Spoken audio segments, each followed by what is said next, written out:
straitjacket. The straitjacket was designed so that no one could escape. It was thought and said to be impossible.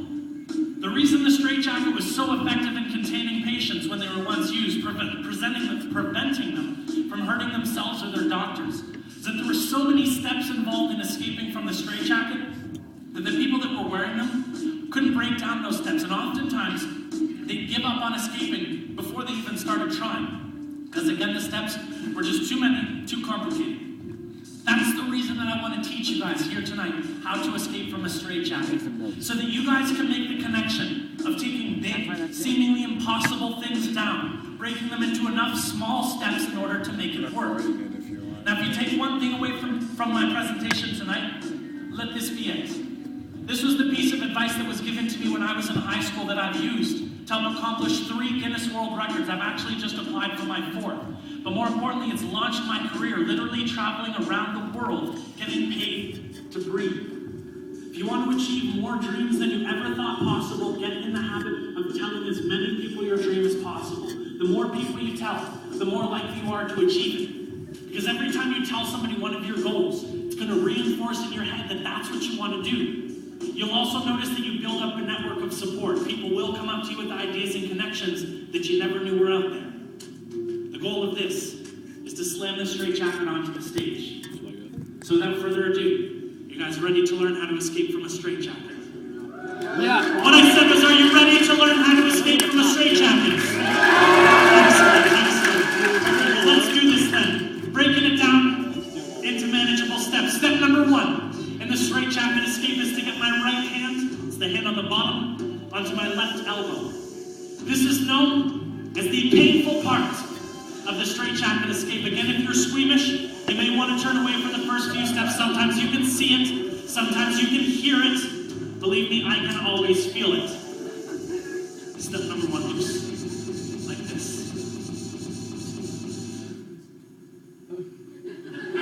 You sickos are quiet. You really want to hear it pop, huh?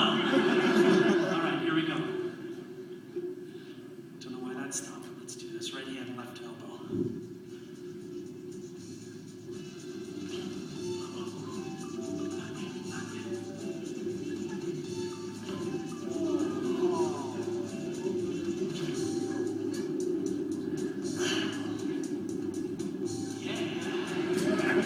That, my friends, is step number 1. Step number 2 in the straitjacket escape is to get my right hand onto my left shoulder. This is known as the painful part, the really painful part of the straitjacket escape. You see, the problem here is that as soon as you get your right hand onto your left elbow, all of the slack that you had to work with is now gone.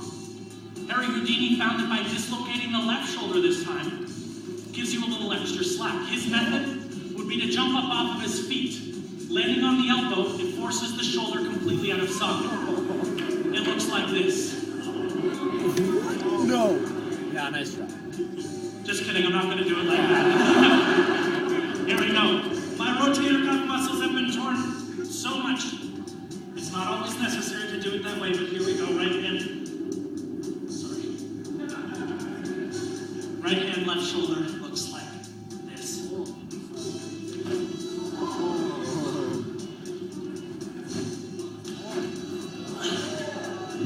You can hear it way over there, huh? Kind of gross.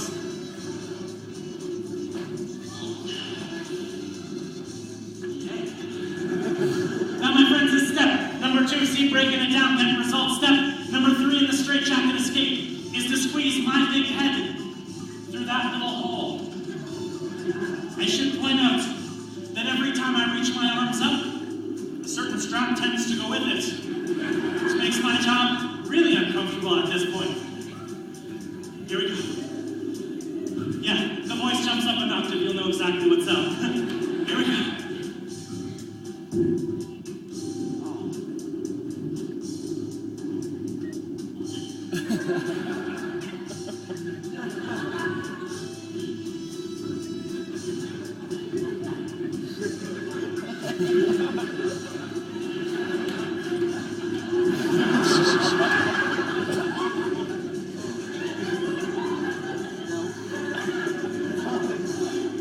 My mom is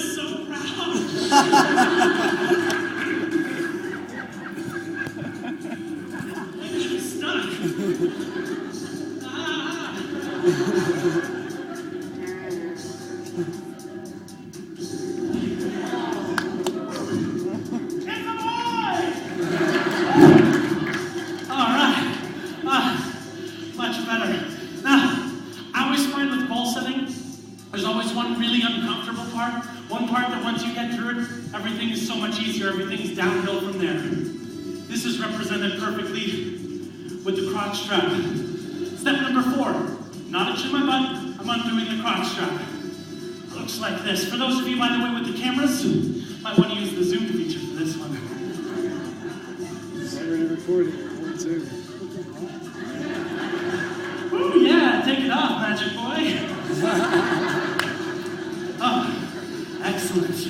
That feels great. Not like this next step, though. Let's see.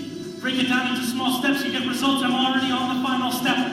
The final step of the straitjacket escape is to peel it up over my head. It's kind of like taking off a wet shirt, but keep in mind the armholes haven't been altered, which makes it that much more difficult to escape from. You'll also notice the difference between doing it on stage as opposed to upside down is that I now have use of my feet as leverage to help work the straitjacket off gracefully, like so.